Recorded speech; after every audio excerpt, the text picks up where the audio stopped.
Welcome everyone. As a lot of you know that have been following me for a long time, I've gotten myself frequently in big trouble here on YouTube for making fun of truckers. So I'm going to talk a little bit about that today, about why I think trucking is so hilarious, because if you look around, it is one of the greatest things you will ever find in life as far as entertainment value goes. But before I get into that, I have got to tell you guys a story of one of the absolutely most insane, craziest things that has ever happened to me in my entire time being a truck driver. And you may notice that I'm talking a little slower right now. I feel like I am. I'm kind of taking breaks between my words because it's that kind of story where you got to give YouTube a little bit of time. You know, they don't want you just blurting it out right at the beginning of the video. So you got to waste just a little bit of time, you know, algorithm, you know, all that stuff. They get real weird around here sometimes. So now I can get into my story, guys. Today, I was driving through Tulsa. I was going to say Oklahoma, but I don't know if there's another Tulsa. I was driving through Tulsa, just minding my business, right? Going down the road, right-hand lane, cruise control set, not much for traffic, and just having a good time. Just having a really grand old time, just being a trucker, you know. And a car is next to me in the left lane, right? And sometimes I look down in the car next to me. Most of the time to go, why the fuck are you sitting right next to me when you could be anywhere else in the world? You chose to sit right next to a truck.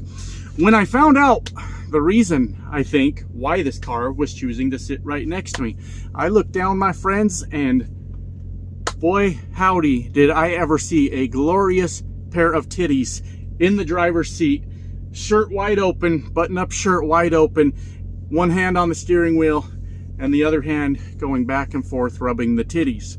First thing I thought was, oh, I'm not supposed to see this because I'm a sweetheart and I don't have just gross, sinful thoughts that go through my head. I'm a very pure person. And I said, oh God, this ain't for me. And I put my hand up and I looked straight ahead and I slowed the truck down. I canceled the cruise control and went, oh God, that's not for me at all. My fault. I don't want to be a weirdo in a truck staring at some lady's titties, right? I don't know what she's doing, but there's no way that she's doing this for my entertainment, right? So she gets a little ways ahead of me and I set my cruise again and I'm just rolling down the road when I roll up on her again and I'm like, what is gonna happen this time? I roll up on her again and she matches my speed and drives down the road right next to me, massaging her tits as we roll through Tulsa, Oklahoma. And I said, my God, 10 years of trucking and all the bitching and complaining I've done and all the times I've said I hate trucking and I've left trucking and I said I'm never getting in a trucking again, led up to this very moment, and by God, I am glad I stuck it through and I'm still out here for it. I mean, you can see titties on the internet all you want, but hey, this lady was putting on a private show for me and I didn't pay her any money whatsoever. I was a happy guy just driving down the road, watching the show, but also watching the road. Don't worry about me. I'm thinking, man, this is literally the greatest day ever in trucking. I have only heard rumors about this. This is one of those things that I'm like, this has got to be an old trucker tall tale. There's no one out here flashing their titties for the truckers, right? And man, I'm loving the show. Driving by her, we're matching speed, and then she puts her face down, you know, because she's got to lower her face so that she can look up to me and I can see her out of my window. And she slowly lowers her face down and I'm going, oh man, here we go. Here we go. If those titties match that face, this is a good day, baby. This is a good damn day, right? And looking up at me, I see the face, the leathery, wrinkly face of about a 70-year-old woman, smiling, looking back at me. And she gives me a little wink. She continues to rub herself. And I looked down at her and I gave her a smile and I gave her a wink back. And I said, hell yeah, you get on with your bad self in that car. You're damn right, lady. And I tell you what, we spent the whole drive rolling through Tulsa side by side while she continued to put on that show for me, exchanging glances every now and then. And a lot of you are probably like disgusted right now, going, what the hell is wrong with you, Josh? You just said she had to be like 70 years old. Yeah, and I would even go so far as to say, maybe I didn't find her face to be that attractive, but none of that matters. This woman had confidence. This woman just felt sexy.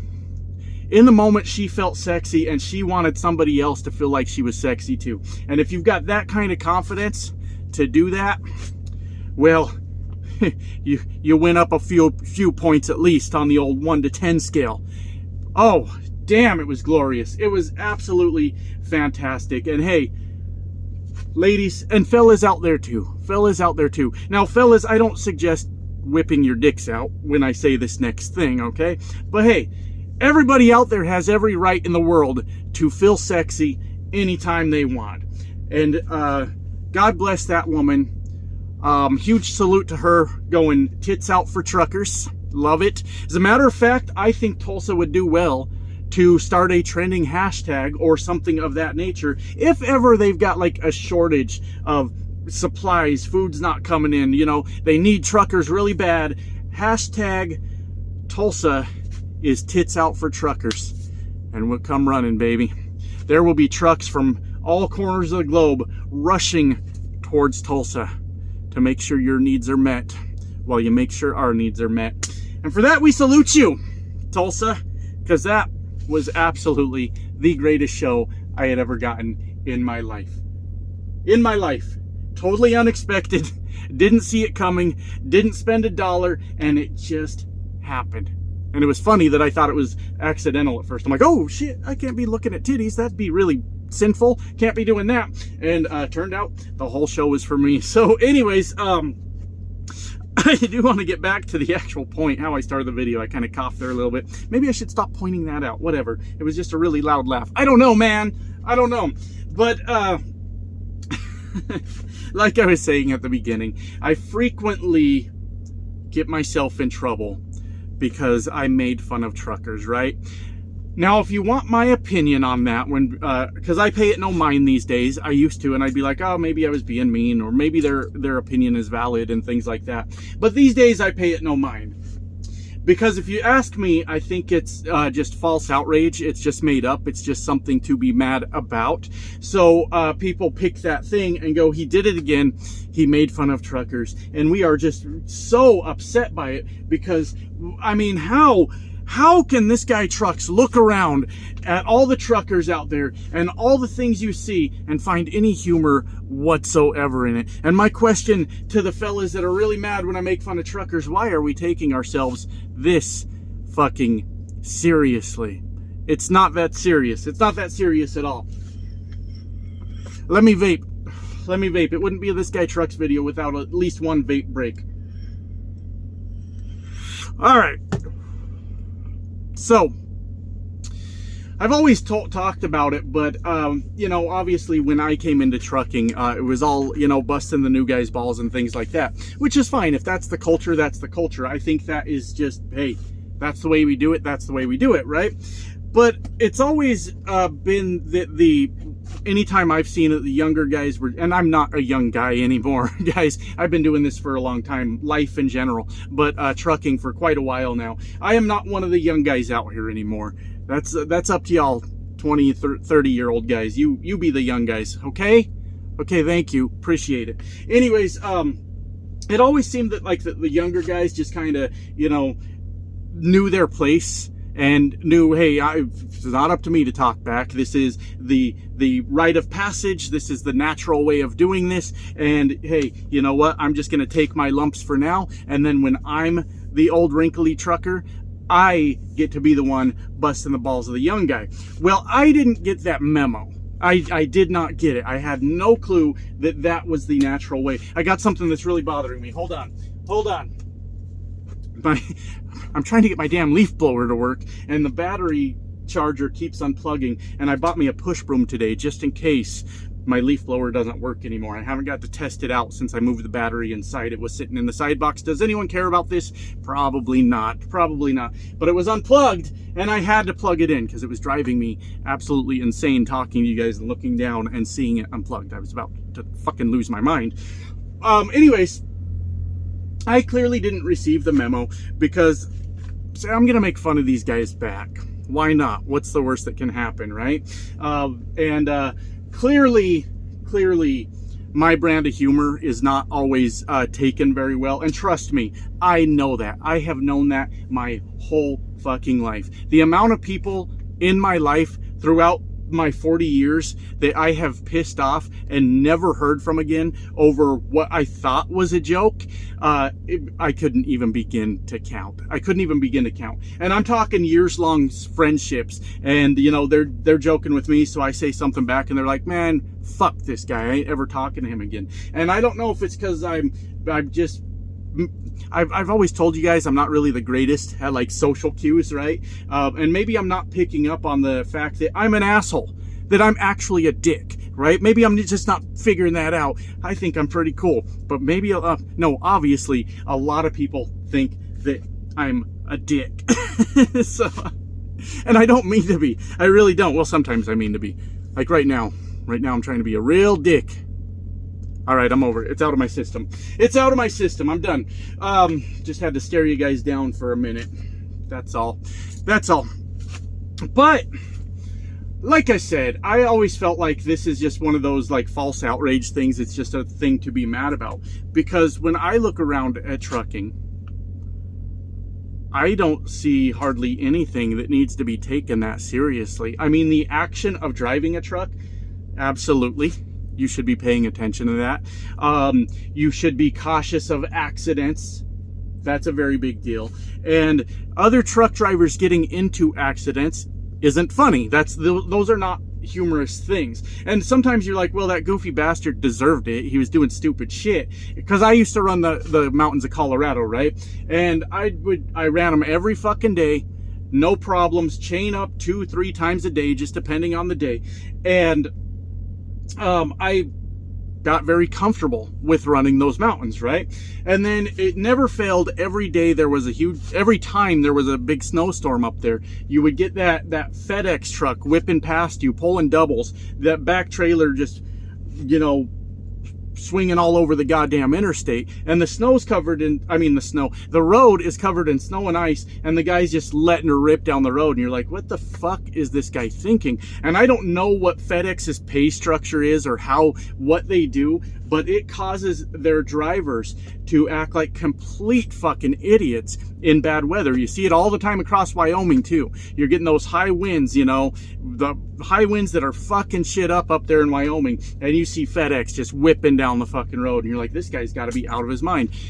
A few miles later down the road, sideways, tipped over in the ditch. Who didn't see that coming, right? And I would see it all the time in Colorado too. You know, that FedEx whips past you. You get on down the road a little bit, just taking your time, doing what you need to do, and you get out there, and the guy's rolled over in the goddamn median, and you're like, yeah, I mean, that's obviously a thing that was going to happen.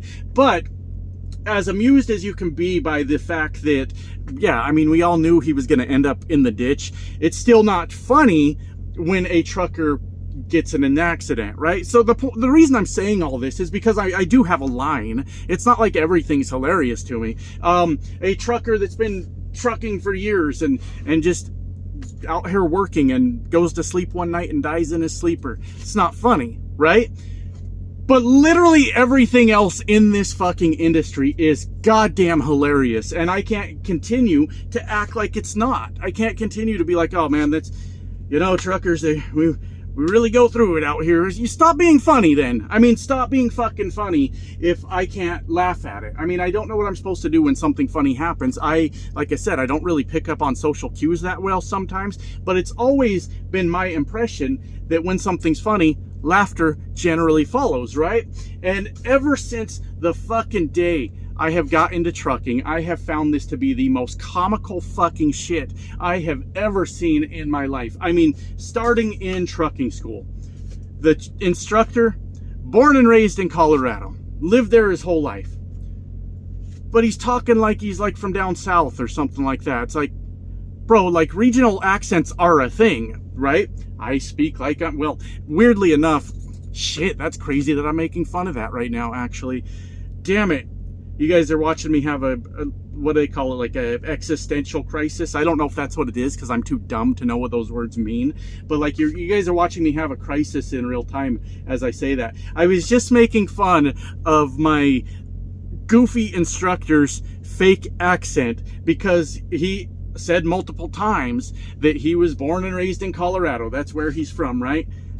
You know how many people in Colorado have asked me where I'm from because of my accent? They go, dude, where are you from? That's an interesting accent. I've never heard it before. I'm like, what the fuck you mean, where am I from? I live right down the street from you. I'm from here. Really? And you talk with that accent? So, see?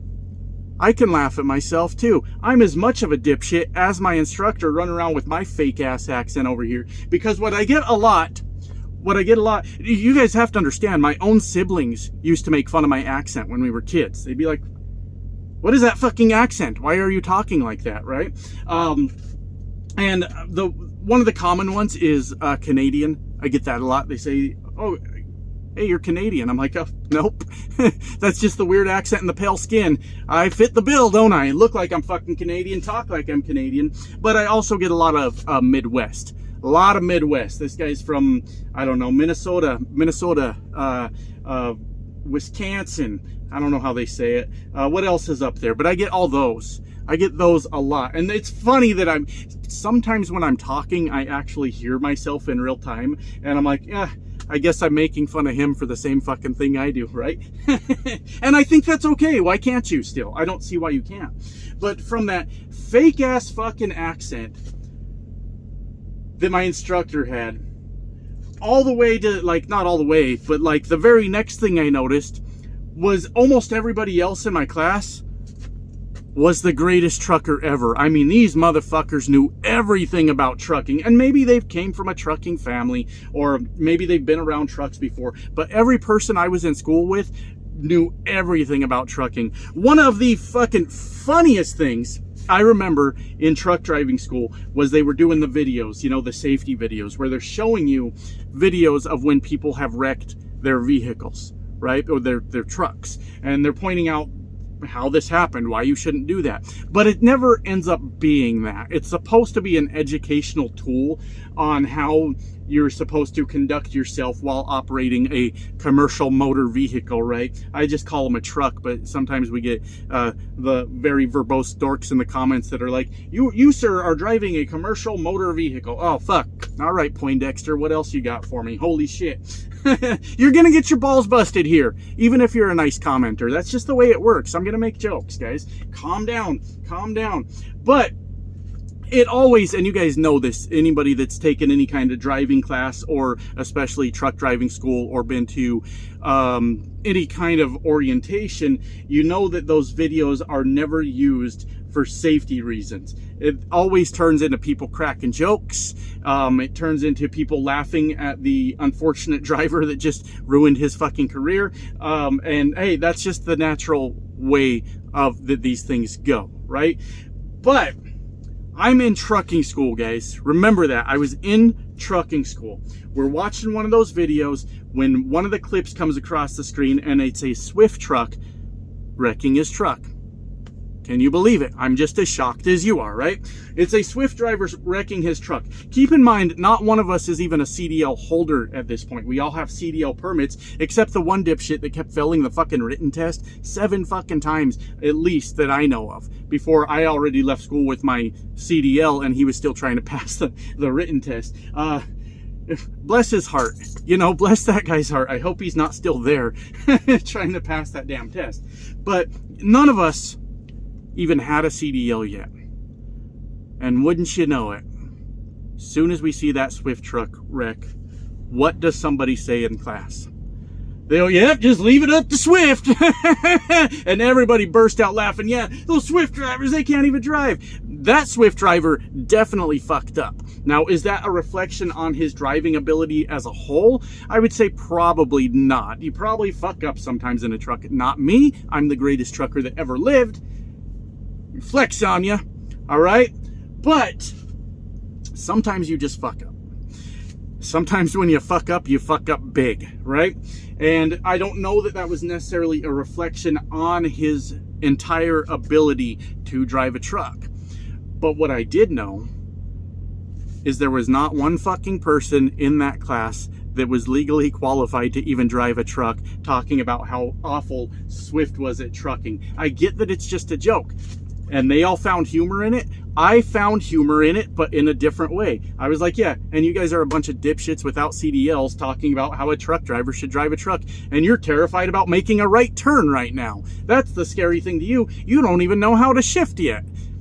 We were all terrified of learning how to shift and learning how to back, and right turns were real scary sometimes, because sometimes they're real small. But hey, fuck that guy in particular, and I found it funny for a different fucking reason. You can't fault me for that. That's fucking hilarious, right?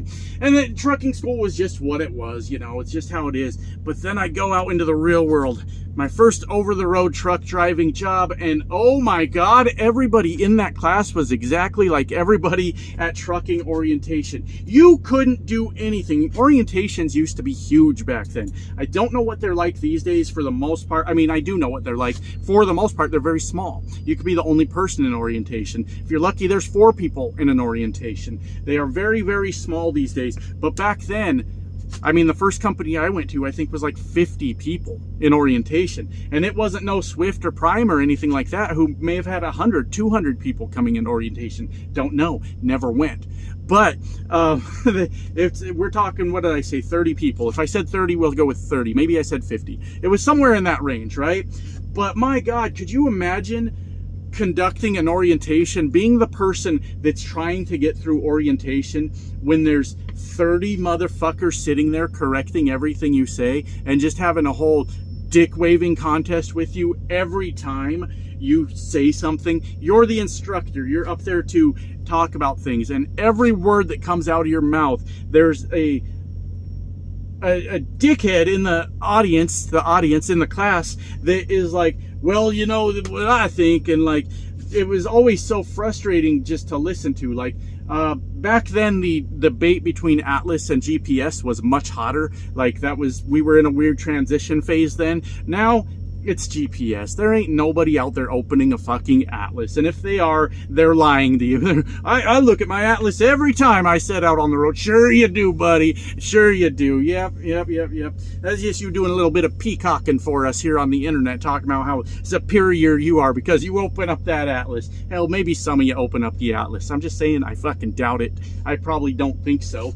But that was always the hot debate, you know. And hey, it's GPS all the way, baby. That's all there is to it. Well, what if your GPS breaks? Well, then I'll get on my phone and I'll do my best from there. Well, what if your phone stops working? Well, you know, I guess we'll just fucking work it out. We'll do what we need to do. I'll swing into a truck stop, then I'll buy an Atlas, then I'll get one. I'm not wasting my money until the time I need it. But I always kind of laughed at that argument about like what if all the GPS, I think they're satellite, right? GPS are satellites? I think so. That's why you have your signal everywhere. But what if all the GPS satellites fall out of orbit? Well then, sir, we've got a much bigger fucking problem than if this load is getting somewhere. If satellites are falling out of orbit or being shot down by hostile countries, sir, we are in a much, much worse predicament than we thought. And it has nothing to do with if I can get this load there.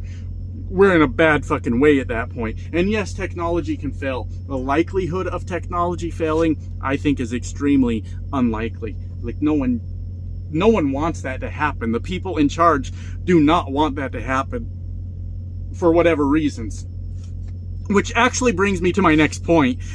Unknowingly, I have made it to my next point because I was going to go off about the people in power don't want our technology to go down. And I was going to say, hear me out, because that's how they keep track of us. Like, that's how they know, like, our social media moves and even our location at some point or another. And maybe that's not true, but why it made me giggle a little bit for you guys was because my next thing I was going to talk about was one of the funniest fucking things in trucking. One of the things that just makes me laugh the most and I find to be very, very fucking enjoyable. And that is sitting around at a truck stop bar. Try to go later at night if you can. Like, it's not a day where you got to be up up at 3 in the morning, right? Try to be in there when they're getting close to last call, right? Getting towards closing time, because there is nothing fucking funnier in the world to me than listening to a bunch of slack-jawed hillbillies 12 beers into their night discuss fucking conspiracy theories. Oh, I love it. It is fucking hilarious. I mean, you will hear some of the craziest shit come out of guys' mouths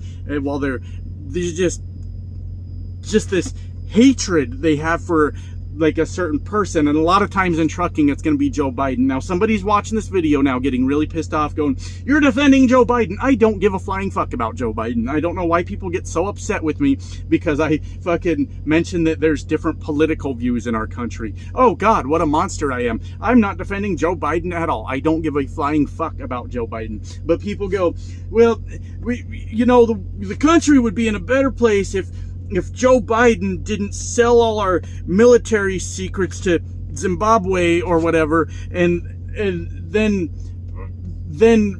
now they have an underground sex dungeon under pizza parlors also, and that's really, I don't know, it's fucking bizarre. These people just say crazy fucking shit, and then the other guy that's sitting there drinking with him goes, oh yeah, I read all about that, I heard all about that, and the shit's fucking crazy.